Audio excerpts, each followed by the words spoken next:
Morning और morning में time हो चुका था 5:60। गुड मॉर्निंग आप सभी को मेरी तरफ से बहुत बहुत गुड मॉर्निंग। तो ये सुबह का समय है और मॉर्निंग में मैं आ गया था छत पे। तो मॉर्निंग का व्यू आप देख सकते हैं जो कि लखनऊ का व्यू है। तो छत पे आने के बाद आप सब लोग देख सकते हैं कि कैसे लखनऊ का व्यू है मॉर्निंग का। और आसमान भी अभी अच्छे से दिखाई नहीं दे रहा होगा आप लोगों को। फिर उसके बाद मैंने मेडिटेशन करना स्टार्ट कर दिया और मेडिटेशन में मैंने 5 मिनट तक आँखों को बंद करके ध्यान मुद्रा में रहा और उसके साथ साथ मैंने इलोम विलोम का भी मेडिटेशन किया। हे गाइस, तो कैसे हैं आप सभी लोग। आप सभी का मेरे न्यू स्टडी ब्लॉग में बहुत बहुत स्वागत है। तो रोज़ की तरह मैं आज फिर अपने कोचिंग में आ गया था और आज से तो रोज़ की तरह सबसे पहले मुझे करना होगा स्टडी टेबल को क्लीन। तो हम टेबल को क्लीन करना स्टार्ट कर दिए हैं और इस पे जमी हुई धूल को हम साफ़ कर लेंगे। साफ़ करने के बाद हमें 7 AM से स्टडी को स्टार्ट करना है। तो टाइम हो रहा है 6:48, जो कि आप देख सकते हैं 6:48 हो चुका है। तो इसको फटाफट मैं कर लेता हूँ क्लीन करने के बाद स्टडी को स्टार्ट करेंगे और स्टडी को स्टार्ट करने के साथ साथ रिवीजन भी करना होगा। तो आइए इसको फटाफट कर लेते हैं साफ। ओम भूर्भुवस्सुः तत्सवितुर्वरेण्यं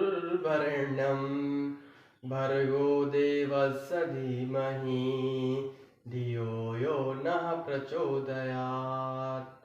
जय मां सरस्वती। तो रोज की तरह सबसे पहले मुझे पढ़ना होगा इंग्लिश वोकेबलरी को। इंग्लिश वोकेबलरी में मुझे डेली 10 मीनिंग को लर्न करना होता है। तो बुक से मैं डेली करता हूँ लर्न। तो 10 मीनिंग को मैं करना चाहूँगा स्टार्ट। तो करते हैं स्टार्ट 10 मीनिंग को रोज की तरह। तो आज मेरा रहेगा 171 से लेकर के 180 मीनिंग तक। तो चल करते हैं स्टार्ट। नंबर 1, कन्वेलेंस। कन्वेलेंस मतलब होता है स्वास्थ्य लाभ करना। फिर नंबर 2 पे है कन्वर्सेंट। कन्वर्सेंट मतलब होता है ज्ञान होना। नंबर 3 पे है कन्विक्ट। कन्विक्ट मतलब होता है दोषी सिद्ध करना, अर्थात दोष सिद्ध व्यक्ति। 4 नंबर है कन्विवियलिटी। कन्विवियलिटी मीन्स होता है दोस्ताना। फिर 5 नंबर पे है कारपोरल। कारपोरल मतलब होता है शारीरिक रूप से, बॉडली। फिर 6 नंबर पर है कोरप्स। कोरप्स मीन्स होता है मुर्दा शरीर। कोरप्स कहते नहीं है कि उसका मुर्दा शरीर है। फिर है 7 नंबर पे कार्बोरेट। कार्बोरेट मतलब होता है पुष्टि करना, कंफर्म और सपोर्ट।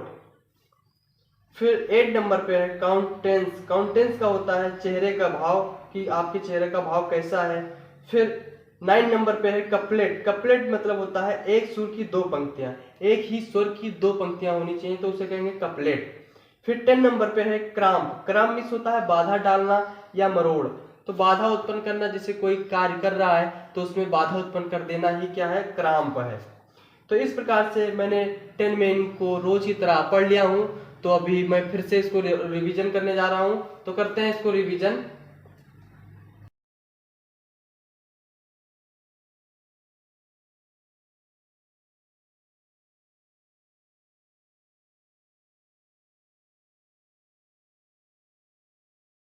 अब मुझे रोज की तरह मैथ में जो रिवीजन करना होता है तो उसको करते हैं स्टार्ट, जो कि मैं डेली करता हूँ उसको रिवीजन मैथ में। इसको रिवीजन करने से हमें भी बेनिफिट होता है, तो आप लोग भी रिवीजन करेंगे किसी भी काम को तो डेली आपको बेनिफिट्स करेगा। तो करते हैं इसको स्टार्ट। 1/2 होता है 50%, 1/3 होता है 33 सही 1/3%, 1/4 होता है 25%, 1/5 होता है 20%, 1/6 होता है 16 सही 2/3%, 1/7 होता है 14 सही 2/7%, 1/8 होता है 12 सही 1/2%, 1/9 होता है 11 सही 1/9%, 1/10 होता है 10%, और 1/11 होता है 9 सही 1/11%, 1/12 होता है 8 सही 1/3%, 1/13 होता है 7 सही 9/13%, 1/14 होता है 7 सही 1/17 7%। 1/15 होता है 6 सही 2/3%। 1/16 होता है 6 सही 1/4%। 1/17 होता है 5 सही 15/17%। 1/18 होता है 5 सही 5/9%। और 1/19 होता है 5 सही 5/19%। 1/20 होता है 5%। 1/24 होता है 4 सही 1/6%। 1/25 होता है 4%। 1/30 होता है 3 सही 1/3%। 1/40 होता है 2 सही 1/2%। 1/50 होता है 2%। 5/6 होता है 83 सही 1/3%। 3/8 होता है 37 सही 1/2%। 5/8 होता है 62 सही 1/2%।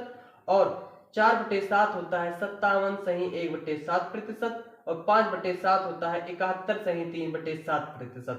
तो इस प्रकार से मैंने रोज की तरह इसको कर लिया है रिवीजन। तो इसको रिवीजन के करने के बाद मुझे सॉल्व करना होता है क्वेश्चंस को। तो इसके बाद हम करेंगे क्वेश्चन। रिवीजन करने के बाद मुझे करना होता है मैथ्स के क्वेश्चनों को सॉल्व। तो करते हैं इसको स्टार्ट सॉल्व करना क्वेश्चंस को। कल मेरा हो चुका था 5050 तक, तो इसमें जितने भी क्वेश्चन है आज इसको कर लेंगे हम सॉल्व। तो करते हैं इसको स्टार्ट।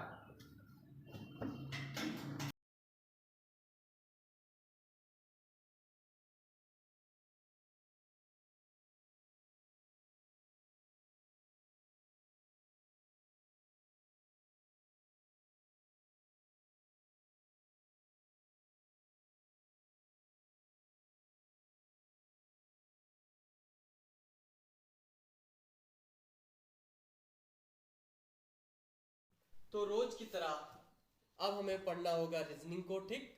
तो रीजनिंग में मैं पढ़ रहा था संख्या श्रृंखला को। तो संख्या की श्रृंखला में मेरे 88 क्वेश्चन थे, जिसमें से मेरा हो चुका था 50 क्वेश्चन कल मैंने कर लिया था 15 क्वेश्चन तक। और मुझे आज करना है 50 से आगे, जो कि 88 क्वेश्चन है। तो आज मैं 38 क्वेश्चन को इस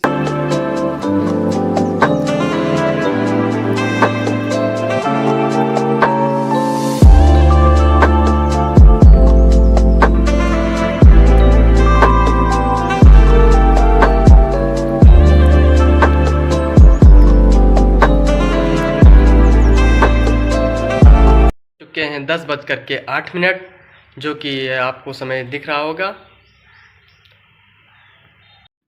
तो रोज की तरह अब मुझे स्टार्ट करना होगा स्टैटिक जीके की बुक को। तो स्टैटिक जीके की बुक में आज मेरा न्यू टॉपिक फिर से है। आज का मेरा टॉपिक है गेम्स, अर्थात खेल, जो कि मेरा टॉपिक ये है, आप देख सकते हैं। तो इसको हम करेंगे स्टार्ट। सबसे पहले पढ़ेंगे प्रमुख खेलों में खिलाड़ियों की संख्या कितनी होती है। तो आइए पढ़ते हैं। बेसबॉल में 9 खिलाड़ी होते हैं। पोलो में 4 खिलाड़ी होते हैं। खो खो में 9 खिलाड़ी होते हैं। हॉकी, फुटबॉल और क्रिकेट में 11 खिलाड़ी होते हैं। वॉलीबॉल में 6 खिलाड़ी होते हैं। जिम्नास्टिक में 8 खिलाड़ी होते हैं। स्नूकर में 1 होते हैं। और रग्बी फुटबॉल में 15 खिलाड़ी होते हैं। वाटर पोलो में 7 खिलाड़ी होते हैं। कबड्डी में भी 7 प्लेयर होते हैं। नेटबॉल में भी 7 प्लेयर होते हैं। बास्केटबॉल में 5 प्लेयर होते हैं। टेनिस या टेबल टेनिस में 1 या 2 प्लेयर हो सकते हैं। फुटसल में होते हैं 5 प्लेयर। और उसी प्रकार से मैं आपको बता दूं कि विभिन्न खेलों के खेल परिसर क्या क्या है। परिसर है, फिर उसके बाद संबंधित खेल है। तो जैसे कोर्ट पे कौन कौन सा खेल खेला जाता है। जैसे कोर्ट होता है तो उस पर tennis, badminton, netball, handball, volleyball, squash, kho kho, kabaddi. और डायमंड पर खेला जाता है बेसबॉल। रिंग पे स्केटिंग, मुक्केबाजी खेला जाता है। कोर्स पर खेला जाता है गोल्फ। पूल पे खेला जाता है तैराकी। रेंज पर खेला जाता है निशानेबाजी और तीरंदाजी। एली पर खेला जाता है बाउलिंग। मैट पे खेला जाता है जूडो, कराटे, ताइक्वांडो। एरिना पर खेला जाता है घुड़सवारी। बेला ड्रम में खेला जाता है साइकिलिंग। फील्ड में खेला जाता है पोलो, फुटबॉल एंड हॉकी। और बोर्ड पर खेला जाता है टेबल टेनिस। ट्रैक पे खेला जाता है एथलेटिक्स। और पिच पे खेला जाता है क्रिकेट और रग्बी। तो इस प्रकार से मेरा आज का 2 टॉपिक कंप्लीट हो चुका है खेल में। और इसमें भी 1 टॉपिक, 2 टॉपिक, 3, 4 टॉपिक, 5, 6 के बाद 7, 8, 9, 10, 11 टॉपिक बचे हैं। तो 3 कल करेंगे, फिर 3 कल, फिर उसके आगे 3, इसी प्रकार से करेंगे इसको। तो आज का टॉपिक मेरा हो चुका है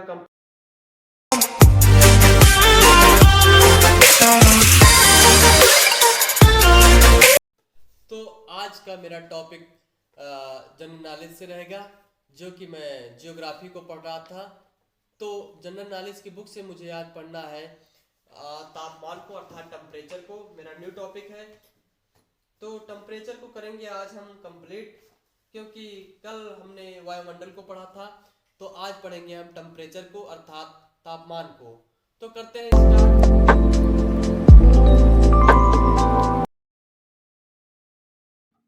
तो अब मुझे एनसीईआरटी बुक को पढ़ना होगा। एनसीईआरटी बुक में आज मुझे पढ़ना होगा हिस्ट्री को। तो मैं जियोग्राफी और पॉलिटिकल साइंस की बुक को 10 तक कर लिया हूँ कंप्लीट। तो मेरा अब हिस्ट्री का टॉपिक रहेगा। तो हिस्ट्री की टॉपिक से मुझे क्लास 9 का पढ़ना है, 9th के बाद 10th को पढ़ना है। इससे पहले मैंने 6, 7 और 8 का कंप्लीट कर चुका हूँ। तो उसी प्रकार से मुझे 9th की बुक को कंप्लीट करना होगा, फिर 10th की बुक को कंप्लीट करना होगा, फिर 11, 12 की। तो उसी प्रकार से आज का मेरा टॉपिक रहेगा फर्स्ट चैप्टर फ्रांसीसी क्रांति, जो कि 1789 में हुई थी फ्रांस की क्रांति। तो उस चैप्टर को मुझे डिटेल में पढ़ना है। तो करते हैं स्टार्ट।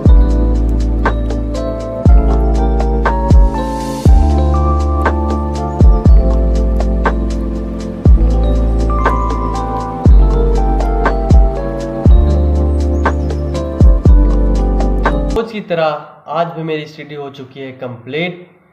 तो जो जो सब्जेक्ट्स को मुझे पढ़ने थे उसको मैंने अच्छे से पढ़ लिया है, और उसको मैंने कॉपी में नोट भी कर लिया है। तो रोज़ की तरह आज आप सभी को मेरी तरफ से बहुत बहुत धन्यवाद और गुड नाइट। तो मिलते हैं कल एक नए वीडियो के साथ। तब तक जय हिंद, जय भारत, जय हिंदुस्तान। जय हिंद, जय भारत।